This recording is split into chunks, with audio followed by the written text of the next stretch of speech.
నమస్కారం అండి. నా పేరు ప్రవీణ్. నేను ఇప్పుడు బీహార్లో ఉన్న ప్రశాంత్ కిషోర్ గారి జన్ సురాజ్ పదయాత్ర ఏదైతే చేస్తున్నారో దాంట్లో ఉన్నా అండి. సో మాది విజయనగరం జిల్లా బొబ్బిలి అండి. సో ఇక్కడ ప్రశాంత్ కిషోర్ గారితో పదయాత్ర చేస్తున్నాను. సో నేనేంటంటే నా స్కూలింగ్ ఓక్రిజ్ ఇంటర్నేషనల్ స్కూల్లో 10th వరకు చదువుకున్నా. ఆ తర్వాత అమియా వరల్డ్ స్కూల్లో కొంతకాలం నా 11th 12th చదువుకున్నానండి. ఆ తర్వాత గీతం యూనివర్సిటీలో నేను ఇంజనీరింగ్ చేసిన తర్వాత మా నాన్నగారి ఇష్టం ప్రకారం నేను సివిల్స్ చేయడం జరిగింది. సివిల్స్ కోసం ప్రయత్నించడం జరిగింది. అక్కడ నేను సఫలం అవ్వలేకపోయానండి. నేను పాస్ అవ్వలేకపోయాను. 3 సార్లు రాశానండి. 3 సార్లు నాది అవ్వలేకపోయింది. ఆ తర్వాత 4వ అటెంప్ట్కి ఎప్పుడైతే ప్రిపేర్ అవుతున్నానో సివిల్ సర్వీసెస్కి ప్రశాంత్ కిషోర్ గారి స్పీచెస్ కొన్ని వినడం జరిగింది. అవే ఇన్స్పిరేషన్కి వచ్చాయండి. ఏంటంటే ప్రశాంత్ కిషోర్ గారు నాకు ఇంతకు ముందు నుంచే తెలుసండి. సో ఏంటంటే మాది కూడా రాజకీయ కుటుంబం అవడం, ప్రశాంత్ కిషోర్ గారు మోడీ గారిని గెలిపించడం, ఆ తర్వాత నితీష్ కుమార్ గారిని గెలిపించడం, ఆ తర్వాత మన జగన్మోహన్ రెడ్డి గారికి కూడా సపోర్ట్ చేయడం, ఇవన్నీ నాకు తెలుసు. ప్రశాంత్ కిషోర్ వల్ల చాలా ఇన్స్పైర్ అయ్యిండాను నేను కూడా. కానీ అప్పుడు రణనీతికారుగా చేస్తున్నప్పుడు అప్పుడు నాకు చాలా పెద్ద ప్రభావితం ఏం కాలేదండి. కానీ ఎప్పుడైతే జన్ సురాజ్ అనే అభియాన్ పెట్టారో, ఎప్పుడైతే దీని గురించి మాట్లాడడం ఆయన మొదలు పెట్టారో అక్టోబర్లో, సో ఏంటంటే అది నన్ను చాలా ఇన్స్పైర్ చేసి ఏంటంటే అక్కడ కూడా మనం వెళ్ళి పార్టిసిపేట్ చేయొచ్చు అని మనం అనుకున్న తర్వాత ఫస్ట్ 13 రోజుల కోసం నేను ఢిల్లీ విడిచి, ఎప్పుడైతే నేను చదువుకున్న ఢిల్లీ ప్రాంతం విడిచి నేను ఫస్ట్ బీహార్ 13 రోజులు రావడం జరిగిందండి. మొదటిగా 13 రోజులు వచ్చిన తర్వాత ఇక్కడ పశ్చిమీ చంపారణ్లో యాత్ర జరుగుతుండేది. అక్కడ మొత్తం పూర్తిగా యాత్ర అంతా చూసి ఒక అనుభవం, ఎక్స్పీరియన్స్ అవన్నీ నేర్చుకుని ఇక్కడ ప్రశాంత్ కిషోర్తో మాట్లాడి అవన్నీ చేసిన తర్వాత మళ్ళీ ఢిల్లీ తిరుగు ప్రయాణం వెళ్ళానండి. ఢిల్లీ ప్రయాణం వెళ్ళిన తర్వాత చాలా అంటే నాలో ఉన్న రాజకీయ పురుగు కంట్రోల్ చేయలేక ఏం అయిందంటే, సరే ఈ చదువు ఎలాగో చదువుతున్నాం కదా, దీన్ని ఒక సంవత్సరం 2 సంవత్సరాలు ఆపి దేశం కోసం ఇదేదో చేస్తున్నాడు ప్రశాంత్ కిషోర్, దీంట్లో ఒకసారి వెళ్ళి చూద్దామని చెప్పి విశాఖపట్నంకి మొత్తం ఢిల్లీ నుంచి లగేజ్ అంతా ప్యాక్ చేసి విశాఖపట్నం పంపించేసి పునః ప్రయాణం నేను మళ్ళీ బీహార్ రావడం జరిగిందండి. అప్పటి నుంచి ఇప్పుడు 18 నెలల వరకు ఇప్పటి వరకు నేను బీహార్లో ఉంటున్నాను. ఈ సంఘటన కోసం పనిచేస్తున్నాను. ఆ తర్వాత ఇక్కడ ప్రశాంత్ కిషోర్ గారితో ఇలా పనిచేయడం అనేది జరుగుతుందండి. కిషోర్ గారు ఇప్పుడు ఏదైతే చేస్తున్నారో అది ఏ రాజ్యానికో ఏ దేశానికో సీమితమై కాదండి. ఇది మొత్తం మానవాళికి ఉపయోగపడే ఒక మంత్రం ఇది చేస్తున్నారనమాట. సో ఏంటంటే ఈ మొత్తం ప్రక్రియ ఏంటంటే 1920 నుంచి 1950 వరకు మనకి ఏదైతే కాంగ్రెస్ ఉందో ఈ దేశంలో, ఎవరైతే గాంధీ గారు దాన్ని లీడ్ చేసేవారో దాన్ని పునర్జీవితం చేయడానికి ఈ జన్ సురాజ్ అభియాన్ అనేది ముందుకు తీసుకెళ్ళడం జరుగుతుందండి. ఇప్పుడు ఎవరైతే మీరు మొత్తం దేశంలో చూసుకుంటే ఏ పార్టీ చూసుకోండి, ఎవరైతే పార్టీ పెడతాడో ఆయనే దాని నేతని అనేసుకున్న తర్వాత ఏంటంటాడంటే ఆ తర్వాత నా కొడుకే అవుతాడని అది కూడా చెప్పేస్తాడు. ఆ తర్వాత ఏంటంటే మీరందరూ వచ్చి నా జెండా మోయండి అని అంటారండి. సో దీనికి విరుద్ధంగా గాంధీ గారి కాంగ్రెస్ ఏంటంటే అప్పుడున్న మిడిల్ క్లాస్ యూత్ అంతా వచ్చి రాజకీయంలో పార్టిసిపేట్ చేసి స్వరాజ్యంలో ఎలా తీసుకురావాలేదని చింతన చేసి మంతన చేసి దాన్ని రోడ్ల మీదకి వచ్చి పోరాడి తీసుకోవడం జరిగింది బ్రిటిషర్స్ నుంచి. సో ఇదంటే ఏంటంటే అండి, ఈ ప్రక్రియలో భాగమే జన్ సురాజ్ అండి. సో దానికి రీక్రియేట్ చేయడమే జన్ సురాజ్ ఒక లక్ష్యం.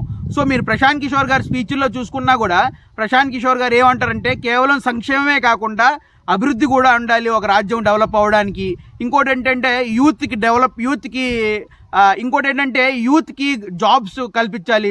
బేరోజ్గార్ యూత్ చాలామంది ఉన్నారు దేశంలో. ఆ తర్వాత ఇంకోటి ఏంటంటే జాతి ధర్మం అన్నీ విడిచి ప్రజలు వాళ్ళ మంచి లీడర్స్ని ఎన్నుకోవాలని చెప్పి నిస్వార్థంగా ఎన్నుకోవాలని చెప్పి ఆయన చెప్పడం జరుగుతుంది అనమాట. సో ఇది ఎంతవరకు సఫలం అవుతుందో దేవుడే నిర్ణయిస్తాడండి. కానీ మేమంతే మాకు ఎంతైతే సహాయ శక్తులు మేము చేయగలుగుతామో అంత సహాయ శక్తులు దీంట్లో పోరాడి దీంట్లో ఉండి చేస్తున్నామండి. ఏంటంటే రాజకీయం అనేది చాలా చీప్ అనే పదం అయిపోయిందండి. ఎవరైనా నలుగురు పిల్లలు ఎక్కడైనా తగు కూడా ఆడుకుంటున్నారంటే అక్కడికి వెళ్ళి నువ్వు రాజకీయం చేయదా, ఇక్కడ వెళ్ళి రాజకీయం ఇంకో దగ్గర చేసుకుంటున్నారండి. కానీ రాజకీయం ఏదైతే ఉందో అది తప్పుడు పదం కాదండి. రాజకీయం ఒక ప్రబుద్ధ వ్యక్తి చెప్పినట్టు ఏంటంటే రాజకీయం అనేది ఒక నోబెలెస్ట్ ప్రొఫెషన్ అండి. కానీ ఇప్పుడు మనం దాన్ని ఎంత చులకనగా చూస్తున్నాం అంటే అది ఎవడు కాదు, వీడు ఏమీ కాదు, రాజకీయం ఏదంటే ప్రతి ఒక్కరు అబద్ధాలు కోరే అన్నట్టు మనం చూస్తాం అండి. కానీ నేనేమనుకుంటానంటే అది కూడా రాజకీయ కుటుంబం, నేనేమనుకుంటానంటే రాజకీయంలో మనం అసలు పార్టిసిపేట్ చేయకపోతే అండి మనకండా ఎదవలు, మనకండా తింగరోళ్ళు అందరూ వచ్చి మన మీద పాలన చేస్తారండి. సో దాన్ని అవ్వకుండా ఉండాలంటే మనమే రాజకీయంలోకి రావాలండి ఎట్టి పరిస్థితుల్లోనూ. సో అందుకనే ఇక్కడికి వచ్చి పని చేయడం జరుగుతుంది. ప్రశాంత్ కిషోర్ కూడా ఇది ఎందుకని ఓపెన్ చేశాడంటే అండి, మిడిల్ క్లాస్ యూత్ ఇక్కడ ఎవరైతే ఉన్నారో వాళ్ళకి రాజకీయం ఈ రోజుల్లో చేయాలంటే చాలా ఇబ్బందులండి. చాలా అంటే పైచాన్ ఉండదు, వాళ్ళ ప్రచారం ఎవరు చేయరు, వాళ్ళ దగ్గర డబ్బులు ఉండవు రాజకీయం చేయడానికి. అందుకనే రాజకీయంలో మొత్తం రోడ్ అంతా బ్లాక్ అయిపోయిందండి. సో రోడ్ తెరవడానికి ప్రశాంత్ కిషోర్ అనేది ఈ అభియాన్ చేయడం జరుగుతుంది. ఇప్పటి వరకు ఏ ఎమ్మెల్యేని ఎంపీని ఇతర పార్టీల నుంచి కొనటం కానీ వాళ్ళు ఎంకరేజ్ చేయడం కానీ జరగలేదండి. ఇదైతే మొత్తం నిష్పక్షపాతంగా మేము చెప్పగలుగుతాం. సో ఇక్కడ మేము చాలా పనులు చేస్తున్నామండి. అంటే 18 నెలలుగా నేను చాలా నేర్చుకున్నాను, నేను హిందీ కూడా నేర్చుకున్నాను. ఇప్పుడు నేను మాట్లాడుతుంటే నాలో హిందీ కూడా వచ్చేస్తుంది. తెలుగు మాట్లాడడం చాలా వరకు సన్నగిల్లిపోయింది. సో ఏంటంటే విషయం, ఇక్కడ చాలా పనులు చేస్తున్నాం అండి. యూత్ క్లబ్బులు చేస్తున్నాం, కొత్త వాళ్ళని రాజకీయంలోకి ఎలా తీసుకురావాలి దాని గురించి చేస్తున్నాం, యూట్యూబ్స్ రన్ చేస్తున్నాం, ఆ తర్వాత మిగతా సభలు చేస్తున్నాం. అసలు సున్నా రూపాయలు ఖర్చు పెట్టి సభకి మొబిలైజ్ ఎలాగైతే ప్రజల్ని తీసుకొస్తాము, ఇవన్నీ నిస్వార్థంగా ఇక్కడ 100 మంది ఉండి పని చేస్తారండి. వాళ్ళకి డబ్బులు ఏమి ఉండవు, కానీ నిస్వార్థంగా ఇక్కడ సంఘటన కోసం పని చేస్తున్నారు. అది ఆర్ఎస్ఎస్ లాంటి సంఘటన అయితే వేరే విషయం, కానీ ఒక ప్రశాంత్ కిషోర్ కింద ఒక రాజకీయం నేర్చుకోవడానికి, రాజకీయం చేయడానికి చేస్తారంటే చాలా పెద్ద పని అది. సో వాళ్ళందరి జీవితాల కోసం చాలామంది తెలియదు. సో బేసికల్గా ఈ ఛానల్ ఎందుకు స్టార్ట్ చేయడం జరిగిందంటే, ఏదైతే మేము పని చేస్తున్నామో దాన్ని చూపించుకోవడానికి ఒక మాధ్యమం మాకు కావాలి. అది యూట్యూబ్ మాధ్యమం అని మేము అనుకుంటున్నామండి. సో యూట్యూబ్ని రాజకీయంగా ఎలా వాడుకోవాలో దాని మీద మేము రీసెర్చ్ చేసి అవన్నీ చేస్తున్నామండి. సో ఈ ఛానల్లో మీకు అలాంటి కంటెంట్ ఇవ్వడం అయితే జరుగుతుందండి. సో లాస్ట్గా ఏంటంటే అండి, చాలామంది రాజకీయంలోకి రావాలనుకుంటారు. వాళ్ళకు కూడా ఆశ ఉంటుంది, రాజకీయంలోకి రావాలి, ఇది చేయాలి, దేశాన్ని ఇలా మార్చాలి, అలా మార్చాలి, అవన్నీ అనుకుంటారండి. కానీ చాలామంది రాలేకపోతారండి. కానీ నేను సాహసం చేసి, నాకున్న లిమిటేషన్లో సాహసం చేసి 2 సంవత్సరాలు మన రాజకీయం కోసం ఇద్దాం, ఏవైనా అవ్వకపోయినా అని చెప్పి సాహసం చేసి, మాది అంత పెద్ద రిచ్ కుటుంబం కాకపోయినా సాహసం చేసి రావడం జరిగింది. సో మీలో కూడా నేనేం ఆశిస్తానంటే, మీలో కూడా కొంతమంది రండి. ఎవరైతే మేము అనుకుంటున్నారో ఏదైనా నేర్చుకుందాం, మనకి డబ్బులు ఇవ్వకుండా పోటీ చేస్తాడంటే ఏదో రోజు సంఘటనలో మనకి స్థానం ఉంటుంది, లేకపోతే డబ్బులు ఇవ్వకుండా మనం పోటీ చేయొచ్చు అని మీరు కూడా దీన్ని నమ్మితే అండి, ఇక్కడ పూర్తిగా నమ్మండి. ఎందుకంటే ఇది అయ్యే వ్యవస్థే, అయితే మీకు మామూలుగా కనిపించవచ్చు, ఇది అయ్యే వ్యవస్థ అండి. సో మీరు కూడా ఇక్కడికి వచ్చి పార్టిసిపేట్ చేయొచ్చు, ఇక్కడ వచ్చి రాజకీయం నేర్చుకోవచ్చు, అక్కడ మన ఆంధ్ర వెళ్ళి చేయొచ్చు. ఇవన్నీ వైడ్ రేంజ్ ఆఫ్ ఆపర్చునిటీస్ ఉన్నాయండి. సో మీరు ఇక్కడికి వచ్చి మాట్లాడవచ్చు. ఇది నా నెంబర్ అండి. ఈ నెంబర్పై మీరు కాల్ చేసి నాతో స్వయంగా మాట్లాడవచ్చు. ఎలా మీరు కలవాలనుకుంటున్నారో, లేకపోతే ప్రశాంత్ కిషోర్తో మీరు కలవాలనుకుంటే ఇవన్నిటి మీద మీరు ఈ నెంబర్ పైన కాల్ చేసి నాతో మాట్లాడవచ్చు అండి.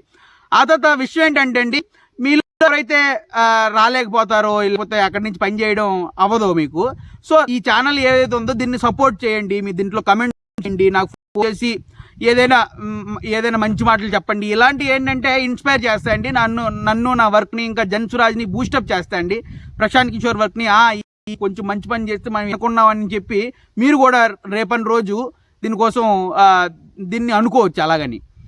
ఇంకోటి ఏంటంటే అండి, సో ఇప్పుడు ఏంటంటే నేను ఇప్పటి వరకు నా ఛానల్లో 1000 సబ్స్క్రైబర్స్ ఉన్నారండి. చాలా రోజుల నుంచి ప్రయత్నిస్తాను, కానీ 1000 సబ్స్క్రైబర్స్ ఉన్నారు. ఇప్పటివరకు హిందీ కంటెంటే పోస్ట్ చేయడం జరుగుతుందండి. కానీ ఈరోజు మా ఫ్రెండ్ సజెషన్ వల్ల తెలుగు కంటెంట్ కూడా మొదలు పెట్టడం జరిగింది. సో మీకు తెలుగు కంటెంట్ ఎలాంటి వీడియోస్ అన్నీ కావాలంటే మా కమెంట్స్లో మీరు చెప్పండి, అలాంటి కంటెంట్ కావాలి, ఇంకా ఏం కావాలి, ఇంకా మీరు ఏం తెలుసుకోవాలనుకుంటున్నారు అనేది. సో ఇంతవరకు మీరు చూసినందుకు చాలా ధన్యవాదాలండి. ఈ వీడియోకి ఒకసారి లైక్ కొట్టండి. లైక్ కొట్టిన తర్వాత ఈ ఛానల్కి సబ్స్క్రైబ్ చేసుకోండి, ఎందుకంటే నేను వీడియోస్ చేసినవన్నీ మీకు వస్తాయండి దీనివల్ల. సో అంతే అండి, అంతవరకు. సో మళ్ళీ వీడియోలో కలుద్దాం. నమస్కారం.